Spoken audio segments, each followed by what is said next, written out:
Hello everyone, কেমন আছো সবাই? আশা করি সবাই খুব ভালো আছে, সুস্থ আছো। আমরাও খুব ভালো আছি। Welcome to my another new blog.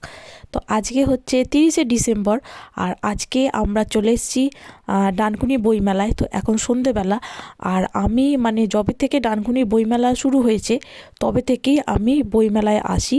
আর যার কারণে আমার এখন বইমেলাতে যত বই পাওয়া যায় তার 95% বই আমার বাড়িতে আছে।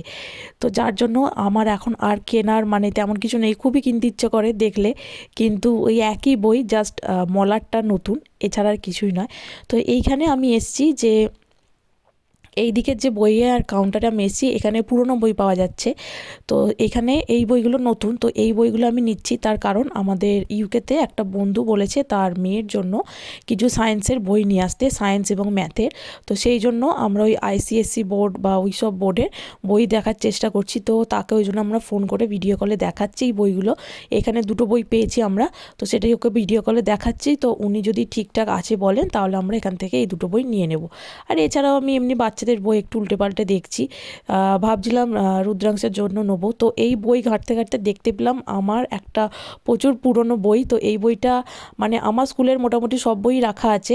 তো এই বইটাই আমি পাইনি, হয়তো আমার বিক্রি করে দিয়েছে। তো এই বইটা হচ্ছে ভূগোল বই। এটা আমাদের ক্লাস 1-এ ছিল আমাদের স্কুলে। তো এইটাই অনেক বছর পর আমি এই বইটা দেখতে পেলাম। তো সেই জন্য আমি আনন্দ রাখতে পারছিলাম না। তো সেই জন্য আমি একবার খুলে দেখে নিলাম বইটা। আর এছাড়াও বাচ্চাদের অনেক বই আছে সুন্দর সুন্দর। তো এখন তো রুদ্রাংশ এই বই পড়বে না, তো ওর এখন একটু বড় হলে তারপরে পড়বে। তো সেই জন্য আর বই নিচ্ছি না। আর তাছাড়াও ব্যাগ ভর্তি হয়ে যাবে এই সব বই নিয়ে গেলে। তো পরে এসে না হয় কিনবো বড় হলে একটু। তো বাকি দোকানগুলো আমি একটু ঘুরে ঘুরে দেখে নিচ্ছি, জাস্ট এসছি বলে। তো তবে এবারে আমি দেখছি যে যত দিন যাচ্ছে বইমেলাতে বইয়ের দোকান অনেক কমে যাচ্ছে। তো আগে প্রচুর দোকান ছিল, বইয়ের প্রচুর দোকান ছিল, এখন তার অর্ধেকও নেই, অর্ধেকেরও কমে গেছে। এখন বইয়ের দোকানের থেকেও বেশি অন্যান্য দোকান চলে এসছে। তো এই যেমন ধরো এইদিকে খাবারের দোকান আছে, তারপর জামা কাপড়ের দোকান, গয়নাগাটির দোকান, এইসব চলে এসছে। যার জন্য আর আমার অত বইমেলার আনন্দটা আর নেই, অত আসতে অতটাও ভালো লাগে না। কিন্তু এই যে বইগুলো আছে এগুলো আমার সবই আছে, তো সেই জন্য তাও আমার দেখতে ভালো লাগে বই, তবুও আমার বই ভালো লাগে। কিন্তু এই যে বাকি জিনিসগুলো আছে এগুলো অতটা আমার ভালো লাগে না। বইমেলাতে এসে এইসব জামা কাপড়ের দোকান বা গয়নাগাটির দোকান আমার একদমই পছন্দ নয়। আর খাবারের দোকান আগে যেমন ছিল ঘুগনি ফুচকা এইসব অল্প স্বল্প ছিল, এখন অনেক খাবারের দোকান হয়ে গেছে। তো ঠিক আছে, যাই হোক। তো অনেক দিন আমরা মেলাতেও যাইনি, তো সেই জন্য এখানে এসে মেলার এই বাদাম আর জিলিপি খেতে আমার ভীষণ ভালো লাগে। তো তার জন্য এখান থেকে বাদাম আর একটু জিলিপি কিনে নিচ্ছি। আর এই দিকে আস্তে আস্তে দেখা হলো রান্টুর একটা বন্ধুর সাথে। তো তিনিও দোকান খুলেছেন নতুন, এই যে করিমস। তো এইখানে এসছি। তো উনি তখন আমাদের এগরোল খাওয়ালেন, সেই জন্য। তো এই যে খাচ্ছি আমরা এখানে, আর এখানে একটু ঘুরে ঘুরে চারিদিকটা দেখিয়ে দিচ্ছি। তো এবার বাড়ি এসে তোমাদের দেখাই কি কি বই নিয়েছি। তো এই দুটো বই ভাইয়া বলেছিলেন, এই দুটো বই কনফার্ম করেছেন নেওয়ার জন্য। তো এটা হচ্ছে একটা ম্যাথসের বই, এটা নিয়েছি। এরপর নিয়েছি একটা ছোট্ট মহাভারত। তো এইটা আমি নিয়েছি রুদ্রাংশের জন্য। আমি বইমেলায় গেছি আর একটাও বই নেব না নিজের জন্য, সেটা সম্ভবই নয়। তো সেই জন্য, আর আমি ক্লাস 1-এ আমি পড়েছিলাম স্কুলে রামায়ণ, আর ক্লাস 2-এ পড়েছিলাম মহাভারত। তো সেই জন্য এই দুই বইয়ের প্রতি বা এই দিকে আমার একটু আগ্রহ আছে। তো সেই জন্য আমিও চাই রুদ্রাংশকে এই বইগুলো পড়াতে, আমাদের ইতিহাস সম্পর্কে, আমাদের পুরাণ সম্পর্কে ওকে জানাতে। যার জন্য আমি মহাভারতটা নিয়েছি, আর রামায়ণটা মুখে মুখে বলবো, এবং পরে এসে না হয় রামায়ণটা কিনে নিয়ে যাব। তো এই যে এইটা একটা সায়েন্সের বই, আর আগে ম্যাথসের বই ছিল। আর একটা সুকান্ত সমগ্র নিয়েছি, ওটা রান্টু নিয়েছি ওর জন্য। তো ব্যাস এই কটা বই নিয়েছি। আর আমি পাতলা পাতলা দেখি বই নিয়েছি, কারণ যাতে ব্যাগে ওয়েট কম হয়, যতটা সম্ভব কম করার চেষ্টা করছি। আর এমনিতে বইয়ের ওয়েট অনেক। আর এবারেও আমি আমাদের বাড়ি থেকে যত বই আছে প্রায় কিছু বই নিয়ে যাব, কারণ আমি এখানে ভীষণ বোর হই ইউকেতে, তার জন্য। তো আর এই যে দেখো, এই দুটো আমি পিকচার নিয়েছি, এই দুটো আমাদের বাড়িতে লাগাবো বলে। সেই জন্য একটা নিয়েছি রাধাকৃষ্ণের ছবি, আর একটা নিয়েছি মা দুর্গার একটা অন্যরকম মূর্তি। তো এই দুটো আমাদের বাড়িতে লাগাবো। কি অপূর্ব সুন্দর দেখতে না? তো এইটা হচ্ছে আমরা 31 ডিসেম্বর রাত্রিবেলা আমাদের বাড়ির ছাদে আমরা সমস্ত ভাই বোনেরা মিলে, আমার ননদরা এবং নন্দাইরা মিলে, সবাই মিলে এখানে বারবিকিউ করছি। তো এখানে আছে চিকেন আর ভেজিটেবিল, আর রান্টুও আছে এখানে। তবে রান্টু এই সবে এলো, ও একটু আগেই ওর যে বন্ধুরা পিকনিক করছে আজকে, তো সেখানেই ও ছিল। তো এখনও এসছে খালি খেতে। আজকে হচ্ছে 1 জানুয়ারি, আর আজকে আমরা এসছি জনায়ে। জনায়ের আজকের দিনে মেলা হয়, এটা হচ্ছে জনায়ের পঞ্চবটিতেই মেলাটা হয়। হয়, এখানে কল্পতরুর পুজো হয় আজকের দিনে। তো এখানে যে মা কালী আছেন, ওনার কাছে আজকের দিনে যা প্রার্থনা করা হয় উনি সবার সমস্ত মনোবাঞ্ছা পূর্ণ করেন।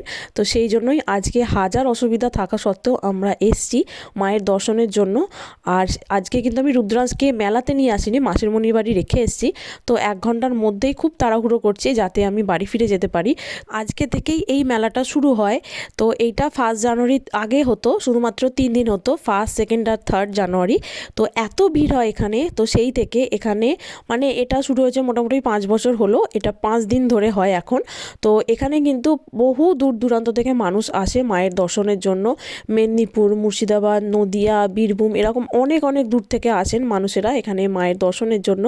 আর এখানে কিন্তু প্রচুর ভিড় হয়, প্রচুর ভিড় হয়। আর সেই জন্যই আমি রুদ্রাংশকে আনিনি এখানে। যদি ভিড় কম হতো তাহলে কিন্তু আমি ওকে আনতাম। আর সেদিনকে যেহেতু খুব ভিড় ছিল, আগেই বললাম, তো সেই জন্য আমি অন্য একদিন মায়ের ভিডিও করছি। তো সেদিনকে কিন্তু মাকে খুব সুন্দর সাজিয়েছিল। আর আমি এখানে কিন্তু ভোগও দেওয়া হয়, ভোগ প্রসাদও দেওয়া হয়, খিচুড়ি প্রসাদ, শুধুমাত্র 1 জানুয়ারি। কিন্তু ভিড়ের জন্য আমরা প্রসাদ পেতে পারিনি। আর এখন আমরা এসছি 2টো ট্রলি কিনতে। তো আমাদের যে 2টো ট্রলি আছে তার মধ্যে একটার হ্যান্ডেল আটকে গেছে, সেটা বন্ধ হচ্ছে না। আর একটা যে ট্রলি আছে সেটাই আমি আগের বার গুড় নিয়ে গেছিলাম। তো সেই গুড় এবং ঘি ওটায় পড়ার ফলে ওটা মানে একটু মানে সাদা সাদা হয়ে যাচ্ছে, ভীষণ একটা কীরকম হয়ে যাচ্ছে। আর ওটাতে জামা কাপড় রাখলে বা কোনো জিনিস রাখলে সেটা ভিজে যাচ্ছে, যার জন্য ওটা ইউজ করা যাচ্ছে না। তো সেই জন্য ভাবছি ওই 2টো ট্রলি রেখে এখান থেকে 2টো ট্রলি আমরা নিয়ে যাব।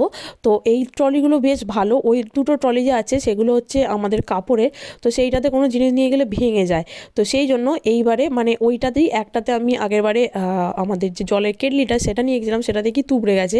তো সেই জন্য এবারে এই ধরনের এই মানে বোট টাইপের এই ধরনের ট্রলিগুলো নিচ্ছি। তো এইগুলো বেশ ভালো। আর এইগুলো কি হয়, এই দিকেও জায়গা আছে আর ওই দিকের যে হ্যান্ডেলটা মানে ওই উপরের দিকেও সমান জায়গা আছে। আর এটাতে ম্যাক্সিমাম 30 কিলো আমরা নিয়ে যেতে পারবো। তো এই দুটো নিচ্ছি। আর এই দোকানটা জনায়ের নতুন হয়েছে। তো ওই জন্যই মাছমণির বাড়ি থেকে মাম্পি মানে আমার যে মেজো ননদ, ও আর কি খুঁজে খুঁজে নিয়ে এসেছে। তো সেই জন্য। আর এখানে কিন্তু অনেক ব্যাগ আছে, অনেক সুন্দর সুন্দর ব্যাগ আছে। এই যে দেখো কত সুন্দর সুন্দর কালেকশান এদের। এতক্ষণ আমি তোমাদেরকে আমাদের ভালো ইনসিডেন্টগুলো দেখাচ্ছিলাম।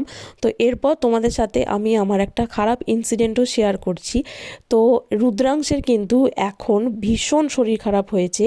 তো এই যে মেলা টেলা ঘোরা এবং সমস্ত কিছু হওয়ার পরে এই অসুখটা হয়েছে। তো এই জন্য সবাই বলছেন যে এটা এত ঘোরাঘুরির ফলে এবং ঠান্ডায় বেরোনোর ফলে ওর এই অসুখটা হয়েছে। তো অসুখটা কি আমি সেটা বলছি। তো আমরা যখন ফার্স্ট এখানে আসি তখন আমাদের 3 জনেরই হালকা করে জ্বর এবং সর্দি হয়, যেটা মোটামুটি 1 দিন 1.5 দিন থাকে। তো তারপরেই রুদ্রাংশকে ওষুধ খাওয়ানোর পরে এবং আমরা ওষুধ খাওয়ার পরে আমাদের ঠিক হয়ে যায়। এবং এটা হচ্ছে অ্যাকচুয়ালি শুধুমাত্র ওয়েদার চেঞ্জের জন্য।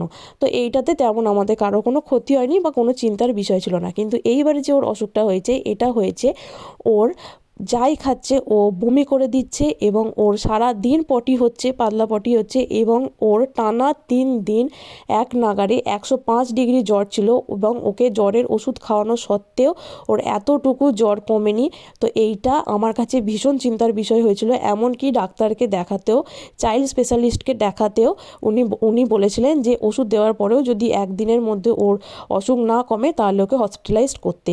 যেখানে আমি ইউকেতে এত দিন থাকা অবস্থাতেও 10 মাস ওকে আমি ইউকেতে সামলেছি, একা হাতে সমস্ত কিছু করেছি, তা সত্ত্বেও ওর এতটুকু শরীর খারাপ হয়নি। এবং এখানে এসে এটা কিন্তু শুধুমাত্র পলিউশনের জন্য নয়, এটা এসছে ভাইরাস থেকে।